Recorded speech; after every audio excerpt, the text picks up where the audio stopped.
Hey, welcome back to the Club Junkie Podcast, and happy Thanksgiving to everyone. Hopefully you're having a great day, weekend, and enjoy it. Hopefully you're having some good food, spending some time with some family and friends, whatever you do for the holiday.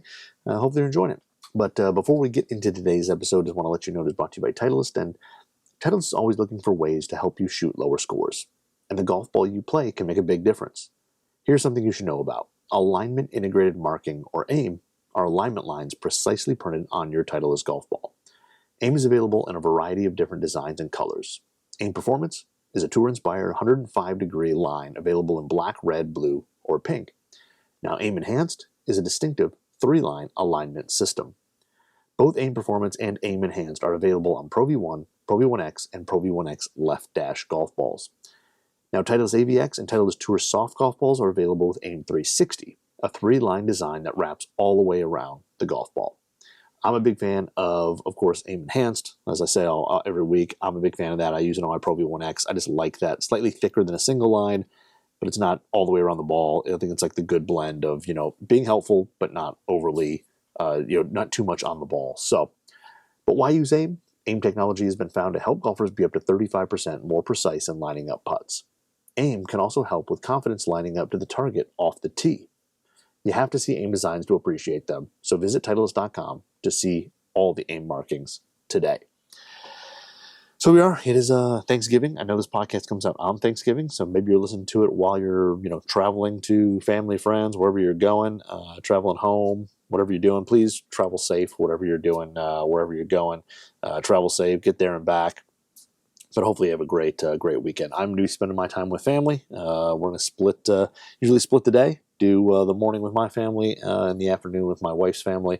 So split it up. And to be honest with you, nobody cares about seeing me. They just want to see my daughter. So I'm just the chauffeur. I just bring some pie, bring my daughter, and I hang out. So, but it's fun. I enjoy Thanksgiving. I enjoy the holidays in general. Just getting to see family and stuff like that. It's a good time. I think the older you get, the more you appreciate, the time that you spend with family, because, as we get older, unfortunately, we start realizing the time is not infinite. So, but anyway, so hopefully you guys have a good one. Today, getting into a decent amount. I got a bunch of shafts I want to talk about, because I got a bunch of shafts that are going to start testing really soon. I'm super excited for 26. I got some shafts here that I can talk about. I've already know about some shafts coming later on that I cannot talk about yet. So 2026 is going to be a really good year for equipment. I've been out to, see most of the major manufacturers, see everything coming. I was on a call today, got to hear some more stuff about some, 2026 product coming that I'm excited about. I can't wait to try the stuff. So there's that coming, and then we'll talk about some irons. But if you're looking for new equipment for next year, I think there's some great pieces coming out, and now two, I think there's some really good shafts coming out. So some stuff that's improved, lines that you've heard of, some new stuff. So there's a whole lot of good equipment coming out. And if you're a gear junkie like I am, which is probably why you're hanging out here, that is got to be exciting news, because that means there's gonna be new stuff to try. And the cool thing is, even if it isn't necessarily better than what you're playing, it's still fun to try it, see how it's different, see how it feels different, how it performs, whatever. That's the thing I absolutely love is, yes, not everything will work with my game, my swing, but it's cool to see how it does, and knowing that there's somebody out there that it is going to work for better than me. I do have to say, the one thing I hate about people saying like something's not good, or kind of like the negative part of golf equipment of, the thing stinks. Well, it's like, okay, it didn't work for you, but that doesn't mean there aren't people out there that won't find success with it, won't play it. It's rare when you talk to like a fitter, someone who fits full time and works in a fitter, and some of you probably out there are fitters, that there's stuff that you find that fits the majority of golfers, but there's always a player that comes in and something fits them better than what you think is the best out there or whatever. And there's always a player for every piece of equipment. So it's if there wasn't, this stuff wouldn't exist. Because if it was something that was really crappy, nobody would buy it because it was just crappy. But anyway, jumping in. Let's jump into, before we get into the irons I want to talk about, let's get into some shafts, because I'm super excited. I've got a bunch of them here, and they're all in raw shape right now. I got to tip them up. I actually need a few more tips I have some, but I don't have enough to do all these, so I got to get some tips. And then I will definitely be hitting a lot of these because I'm super excited to start it. So we'll start with I guess we'll start with the one that only has one shaft at the moment, and this is KBS has the new TG Black. So TG Black is going to be, we saw TGW, or I'm sorry, PGW, which was the Player's Graphite Wood Shaft that came out just a little while ago. And that's the one that's kind of white with a little bit of graphics, and that is built to be a little bit kind of more mid-high launching and mid spin. So now the TG Black version is coming out, and this is not out yet. This will be coming out shortly. It has not hit retail yet, but it will be coming, and this is kind of the low launch shaft that will be coming out to match PGW. We now have TG Black. So TG Black is going to be lower launch, lower spin, a little bit overall stiffer profile, and I liked it because when I first hit KBS, the TD wood shaft, when they first came out with that, TD was a really good shaft.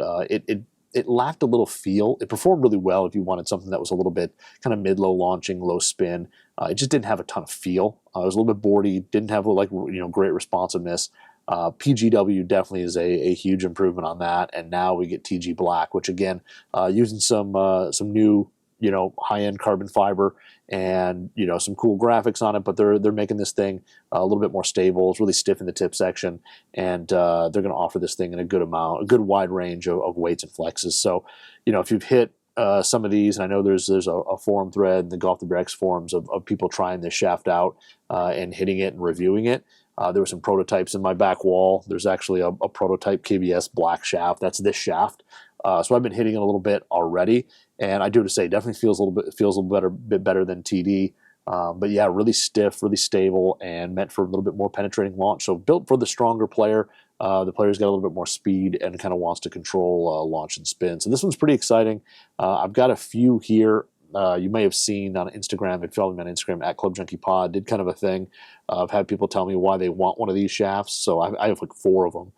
They sent me a few, and I'm going to build one up for a member that we chose out of there. So we'll get specs and driver, what tip and all that stuff needed, what grip, and we'll build it up for that follower. So that'll be pretty cool. But this one's pretty exciting. I'm typically not a low launch, low spin guy. That's usually not my forte. But it'll be interesting to see how this one stacks up against TD. And then it'll also be nice for KBS to have, a low launch shaft as well as a more mid-high or higher launching shaft. So 2 different profiles depending on the player. And I think them just expanding into the wood market is pretty cool. And, with the pedigree they have for iron shafts, why wouldn't you expect them to make something really good for the woods as well? I mean, let's be honest, the TGI and the PGI iron shafts are really solid. As well as the prototype hybrid shaft. So they make a lot of good graphite shafts out there. I know they're still known as a steel company, but they still make a ton of really good shafts. So this one here, really excited to see this one.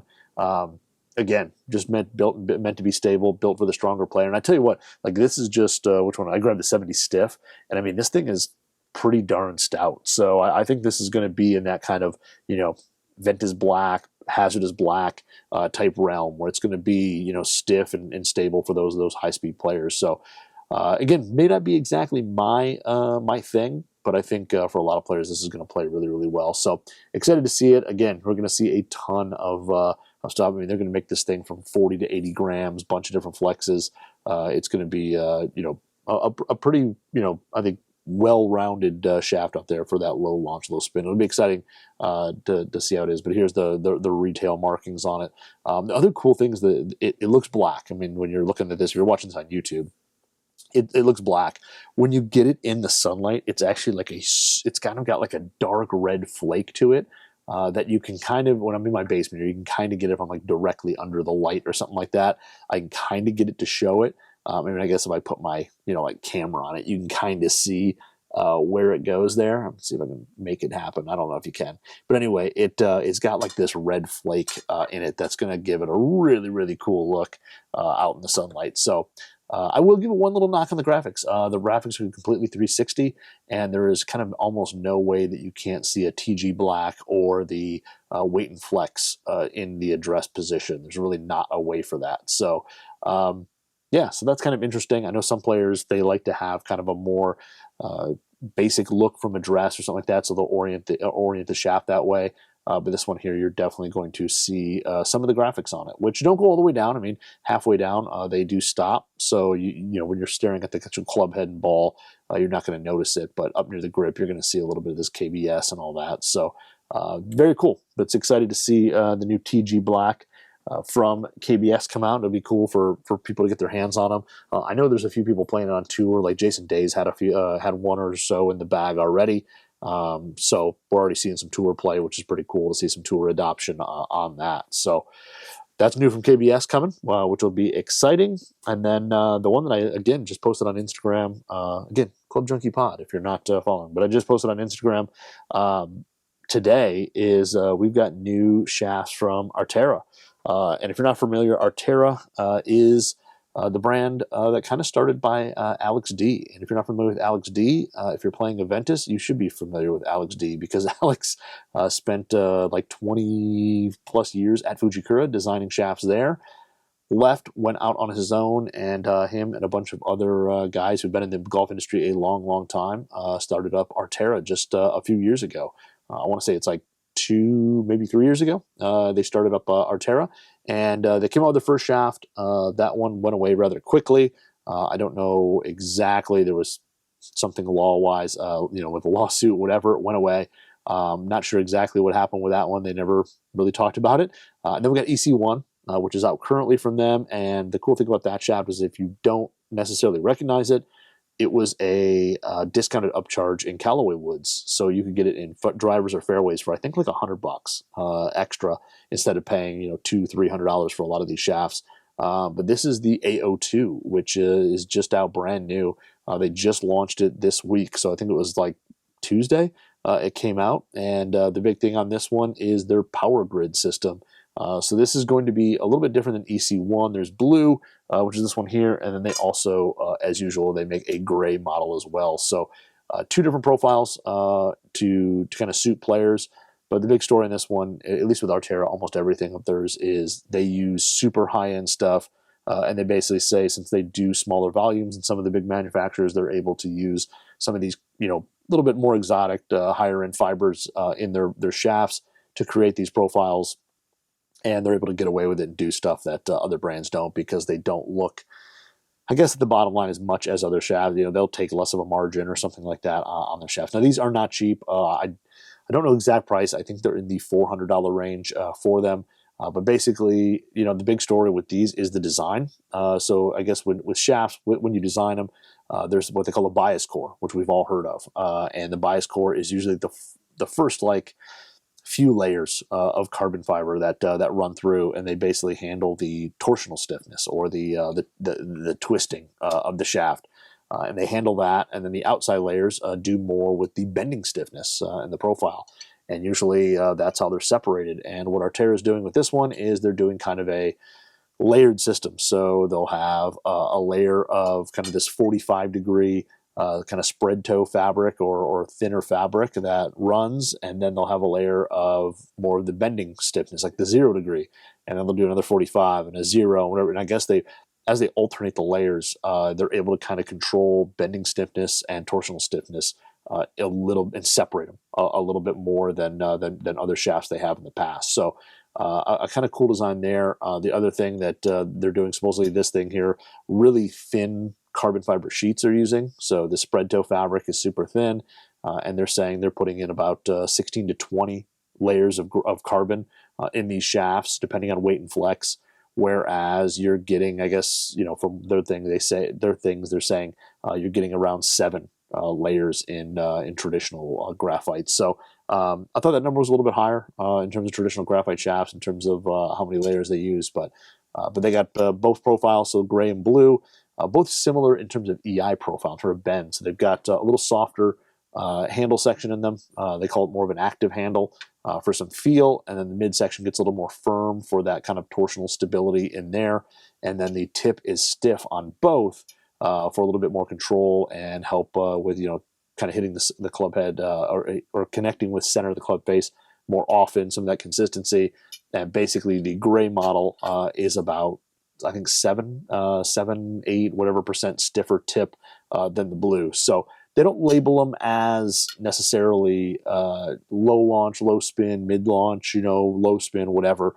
They kind of just have them as different profiles, and they kind of have a cool little thing on the shaft right above the weight and flex where they have the bend stiffness and the torsional stiffness, and they find that, saying one is supposed to be high launch or low launch or whatever, and then when you go into a fitting and they perform differently, that is not something that they want to kind of go down that road to say that the shaft is going to perform a certain way when it may not for certain players. And I think we've all been there. We've all hit shafts that on paper they say they're going to do one thing, and then we go hit them and they do something a little different, and that's fine. I mean, I don't look too far into that. When something says it's mid launch or high launch or low launch, that's great, but I'm not going to, if that doesn't happen on the course, I'm not going to be like blown away. I've seen it happen. So, but yeah, AO2, pretty cool. So they had their power grid system, which is basically, blending that spread toe fabric in the, and layering it differently.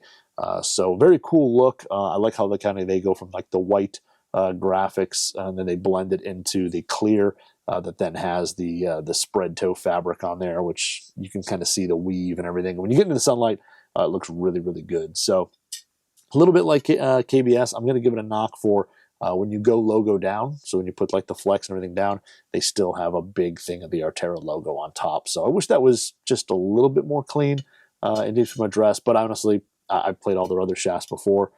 These are supposed to be, and it didn't bother me, so not a big deal. These are supposed to be a little bit stouter feeling than EC1. So even though the profiles are a little bit the same in terms of, softer handles, stiffer, mid, and then a stiff tip, EC1 is based similar on that.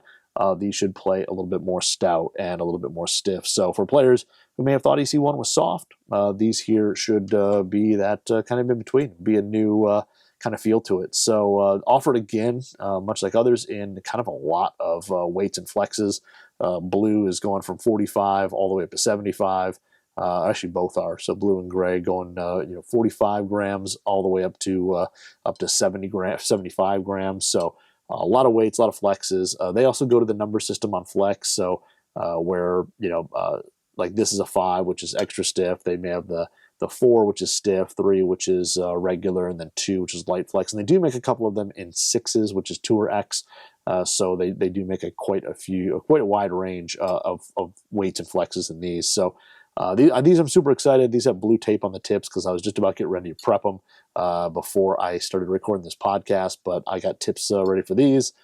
So we're going to get these things all done up and get them shafted. So excited to hit these. I've liked EC1, and I liked the original Alpha that they had out before this. So I'm hoping these will perform very similar to Alpha and be kind of that really stable feeling shaft. So depending on what you like, like blue, pretty going to be a little bit more active.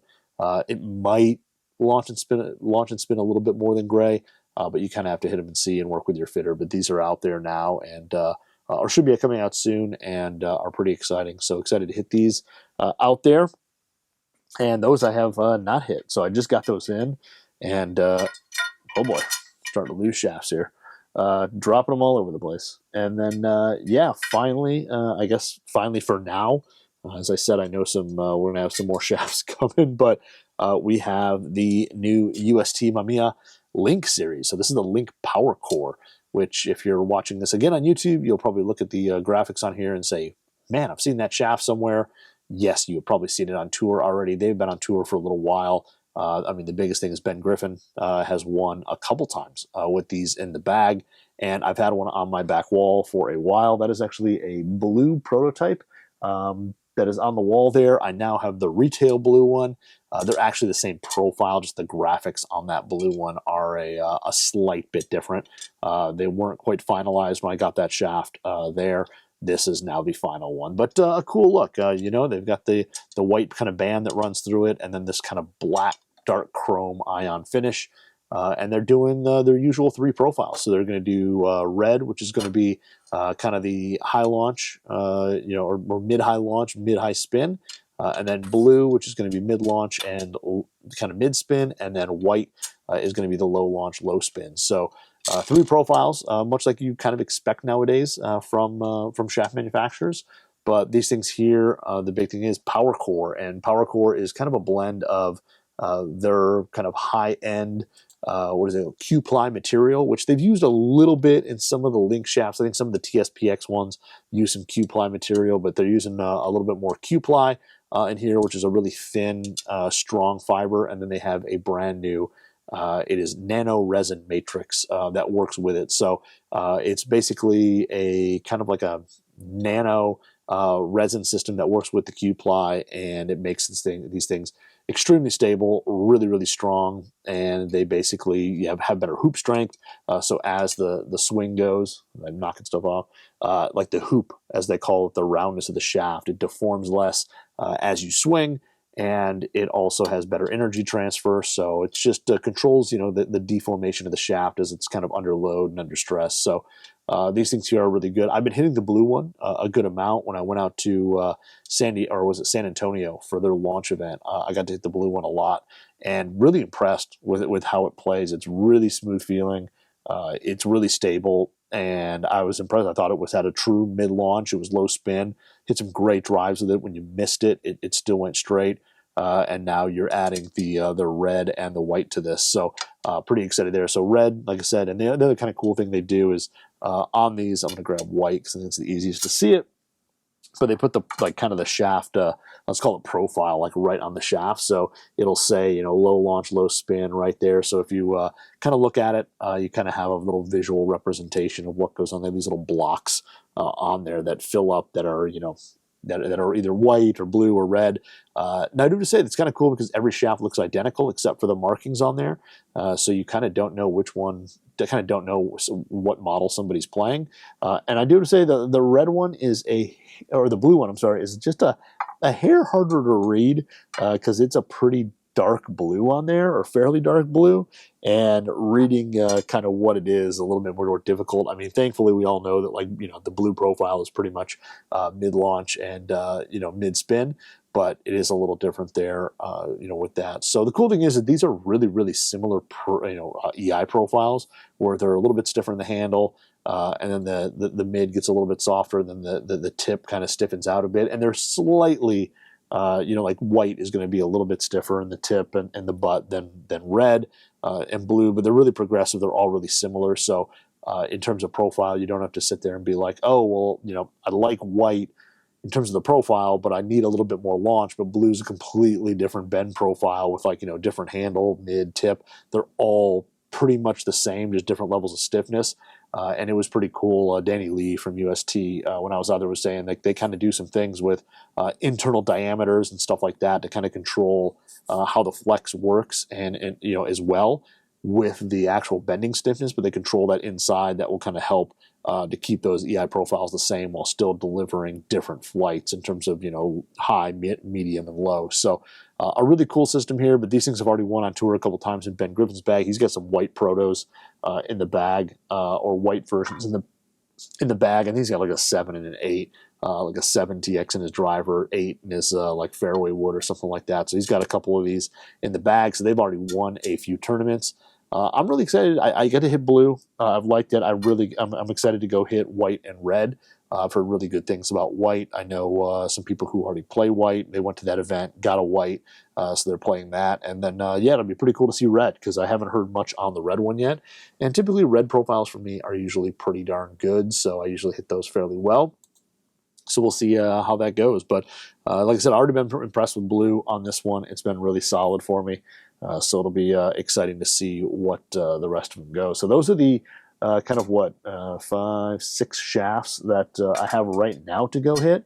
And I know there are some more coming down the line as well that I cannot talk about yet.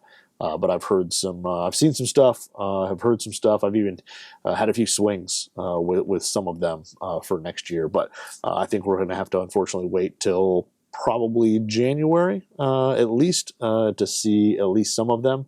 But yeah, we've got some more new ones coming. So, and I will definitely be getting my hands on those as they come out. So those are exciting there. Like I said, I've got to order some more tips to be able to get those things shafted up and get them in some heads and have some fun and tell you guys about them. So that is definitely a big thing. This kind of transition into winter that is on the docket to do. So we'll get that done. But a lot of cool shafts from KBS, Aretera, and UST Mamiya. So excited for those.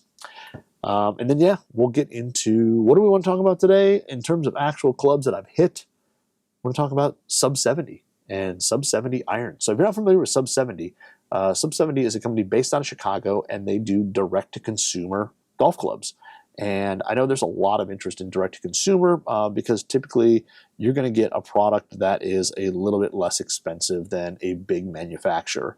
And how they do that is they basically go over straight to where they're manufactured overseas, have them built over there and shipped in, and they don't do they don't do near as much, say, let's call it R&D work like a big OEM. A big OEM goes through, kind of like does a lot of their own testing and their own stuff like that. These guys kind of work with the manufacturers directly. The manufacturers over there, the producers over there, do a lot of the testing and stuff like that. And then, of course, like a company like Sub 70 does a lot of their testing and all that. But they make their stuff overseas, and then they take it in directly and sell it. They're not paying pros on tour.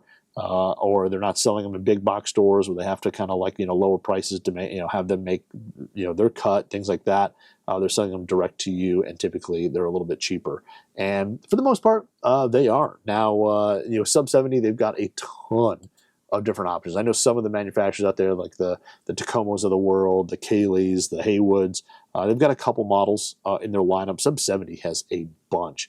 And they offer a ton of options, which I think is kind of cool.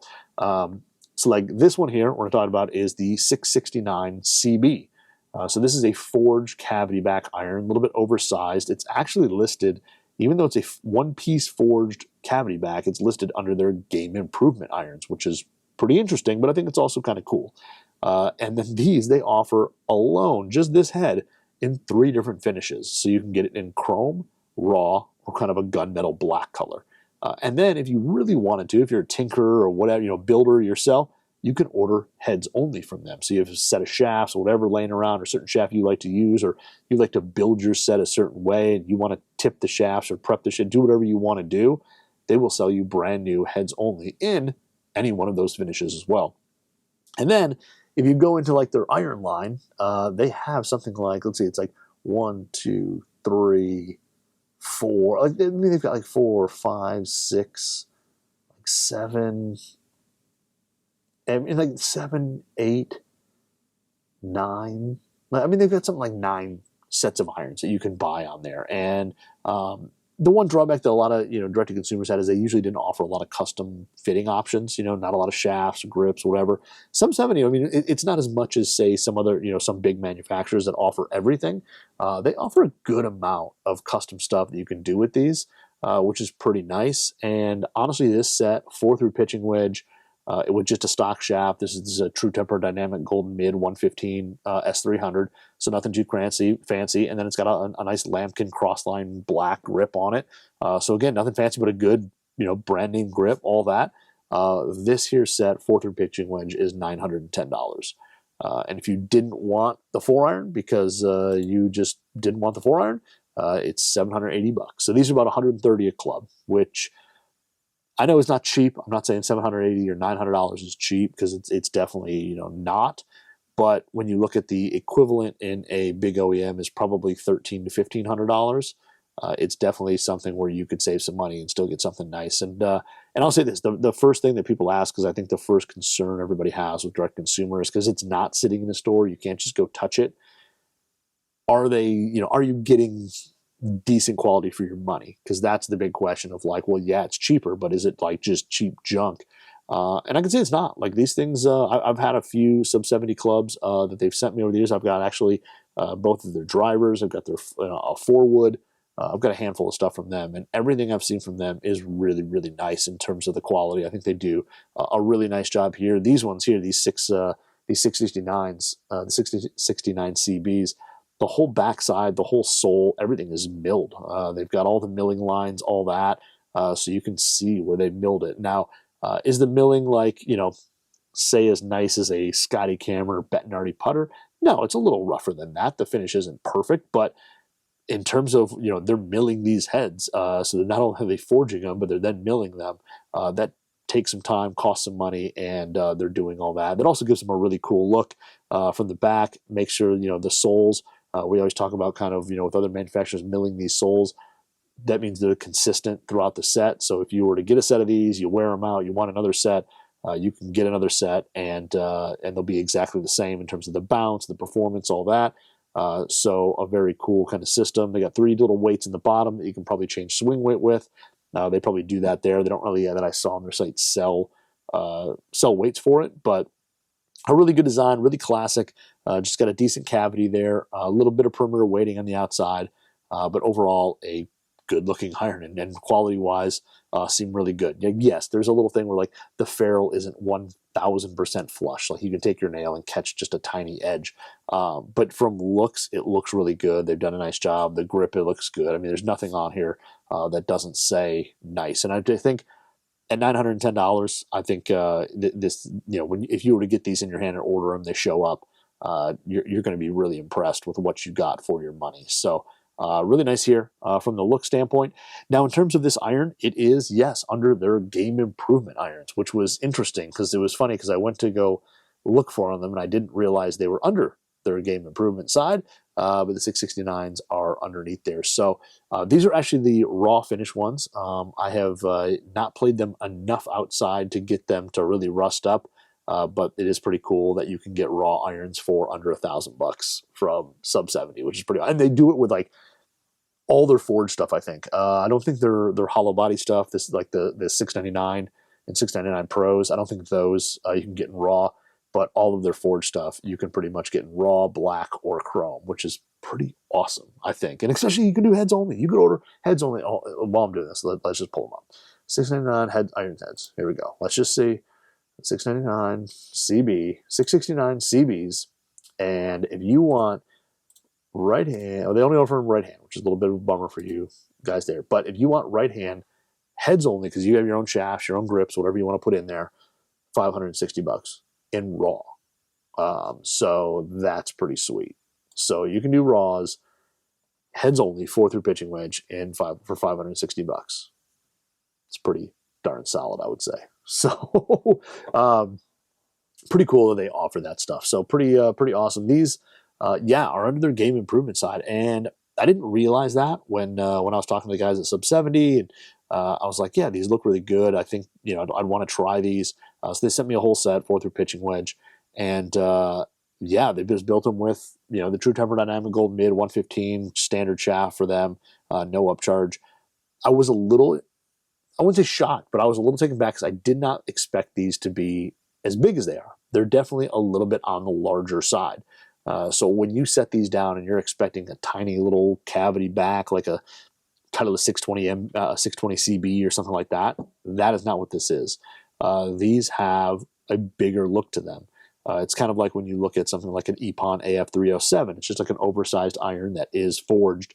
It's one-piece forged, but it is oversized.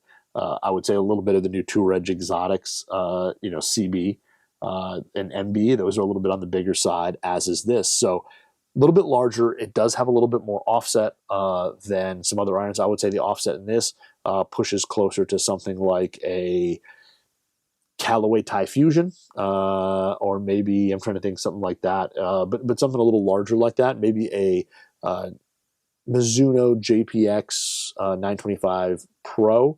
Hot Metal Pro would be something like that. So a little bit more offset, but the top line isn't crazy thick. It's actually a little bit thinner than I thought it would be after seeing the size and kind of analyzing them.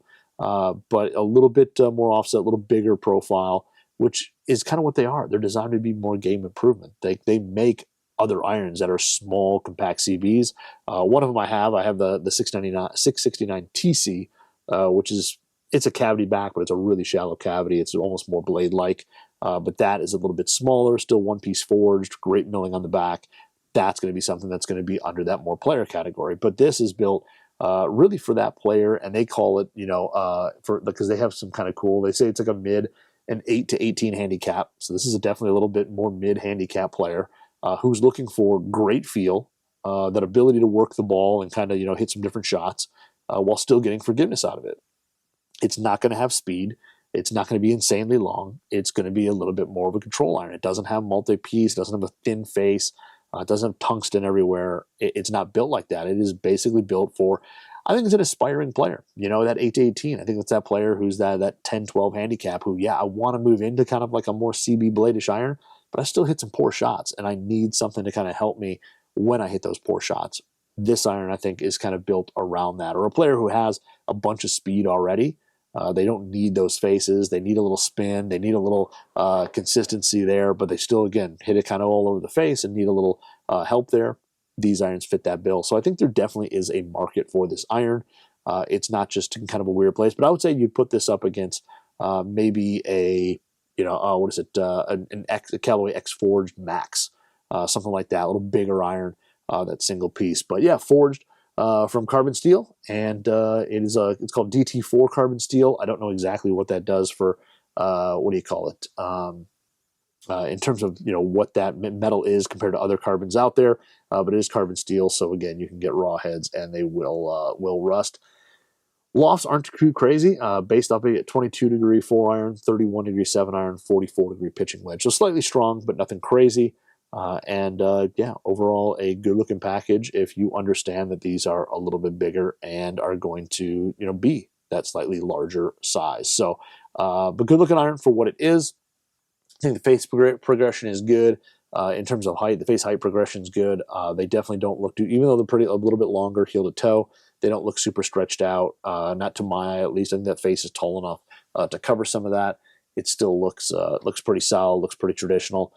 Just has, like I said, a little bigger overall profile. And I will say, the first thing I did, I got these things in. I went out to I set up my net. I was in my backyard hitting some balls. I brought, these out there, and I had some other irons I was just hitting. And I grabbed this iron. And the first couple shots, like I always do, I always flush the first couple. Just flushed it, and it felt really good. I do have to say, these things are very, very soft. For a forgiving iron that is of its size, they definitely have a good feel to them. I think sometimes when stuff gets as big, you probably get some vibrations and things like that because there's so much surface area. These things are really soft when you hit them solid. When you hit them dead center, they are super soft. You can put them up there against a lot of forged irons, and I don't think you'd be able to tell the difference in terms of that feel on those center strikes. They just feel really good. It's got that, you kind of get that whoosh and that thud when you hit it dead center. And then same thing, when you take these things out on the course, you'll get the same thing where when you hit it flush, it just sounds and feels like a good, well-struck golf shot. You get that good feel in your hands of just the ball kind of compressing off the face and going. And they actually feel really, really good. Miss hits are still pretty good. They tend to get a little bit of click as you miss it, heel toe, a little low, a little high in the face, stuff like that. You'll get a little bit more of that feedback. It's not crazy harsh or anything, but you'll notice it, which I think, again, is a little bit feedback. I feel like that amplifies and ramps up just a hair faster than maybe a few other irons that are, I wouldn't say in this category, but similar forged irons. I think it ramps up a little bit faster, but not too crazy. And honestly, again, you're going to get that feedback of them, letting you know that you didn't hit, the perfect shot there. Distance-wise, actually really good. I thought these things, when you hit them solid, they weren't crazy long. They went the distance you kind of expected them to go. For me, 7-iron's like 160. And when I was hitting good shots with these things, they were pretty much right around that number of the 159s, 161s, right around there. It was pretty much there.